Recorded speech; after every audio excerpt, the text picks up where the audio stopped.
Don't forget to like and subscribe to this channel. The Midnight Bus. Ethan's mother always warned him about staying out too late.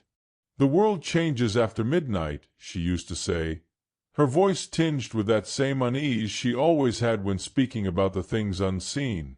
"Things that don't belong to the living start to walk among us." He used to laugh it off. He didn't laugh anymore. A ride to nowhere. The party had lasted longer than he expected, and now Ethan was stranded at a lonely bus stop at the edge of town. His phone was dead, and the last bus had left an hour ago. The night was thick with fog, rolling in from the hills like an endless, creeping tide.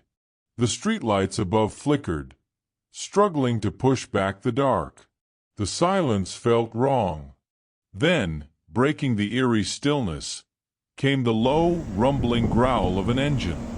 Headlights pierced through the fog, casting long, distorted shadows across the pavement. As it neared, Ethan realized it wasn't a normal bus. It was black, covered in grime, its windows too dark to see through. The display above the windshield flickered, shifting through static before settling on two chilling words. "Midnight Special." Ethan hesitated. He'd never heard of that route before, but as the doors hissed open, a wave of cold, stale air hit him. Something smelled off, like old, damp wood left to rot. He stepped inside. The first thing that struck him was the silence. The engine was running, but there was no sound, no hum, no creak of the seats. Just a heavy, pressing quiet. A handful of passengers sat scattered throughout the bus. They were unnaturally still, their heads bowed slightly, their faces hidden by shadows. The driver, a gaunt man with sunken cheeks and hollow eyes, turned toward him. His lips curled into a smile, revealing too many teeth. "Pick a seat." Ethan swallowed hard and shuffled toward the back. The overhead lights flickered as he passed the passengers. Something about them felt wrong. Their clothes were outdated. A woman in a faded red dress sat with her hands clasped neatly in her lap. A man in a suit, ripped and covered in dirt, sat stiffly, his eyes obscured by the brim of a fedora.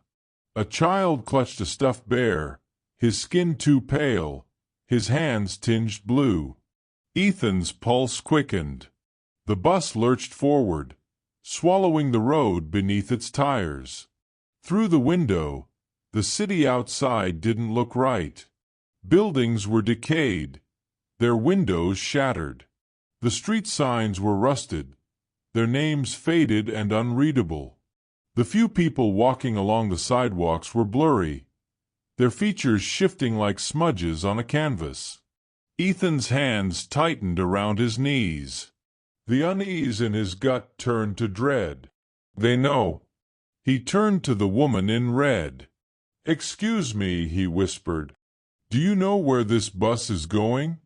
She didn't move. His throat went dry. He leaned closer, and his breath caught in his chest. Her eyes were wide open, but they weren't eyes anymore. Just two empty, black voids staring into nothing. A sharp chill ran down Ethan's spine.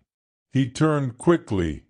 The man in the suit had deep scratches along his neck, his skin sagging in unnatural folds.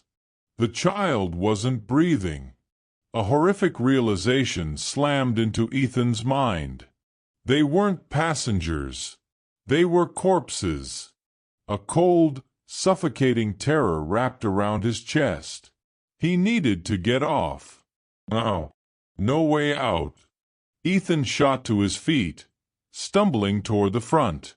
"Driver, I think I got on the wrong bus." The driver glanced at him through the rear-view mirror. His grin stretched too wide, his yellowed teeth gleaming under the flickering lights. "There are no wrong buses, kid," the driver said. "Only wrong passengers." Ethan's stomach twisted. He turned back. The passengers were standing up.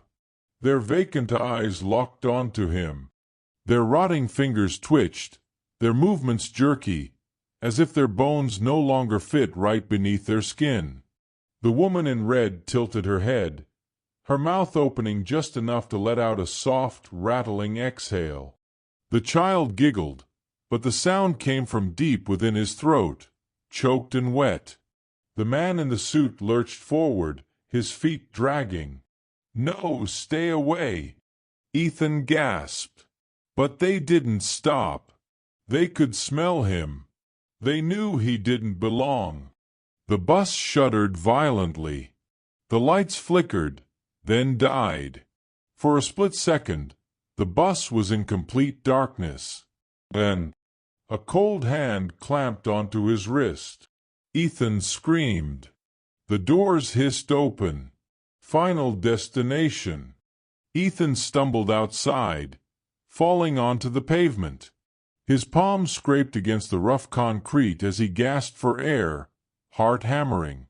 The bus sat motionless behind him, its interior swallowed by shadow. The driver's grin still lingered in the darkness. Next time, the driver rasped, "Make sure you're on the right bus." The doors slammed shut, and the bus rolled forward, vanishing into the fog. Ethan pressed his hands against his chest, trying to steady his breathing. He was safe. He turned toward the street and froze. A bus stop sign stood nearby. Stapled to the pole was a missing person flyer. Ethan's blood ran cold, because staring back at him from the paper was his own face. His vision blurred as he read the text beneath it. Ethan Carter, missing since October 13, 2007. His lungs seized. His fingers shook as he touched his own skin. It felt wrong, too cold. He turned, just as the fog thickened. Then, from the distance, the low growl of an engine. Headlights pierced through the mist. The midnight bus returned. The doors creaked open. The driver grinned. Time to finish the ride. Ethan opened his mouth to scream, but no sound came. The fog swallowed him whole, and the bus rolled away. The missing person flyer fluttered in the wind, and the bus stop remained empty, waiting for the next passenger.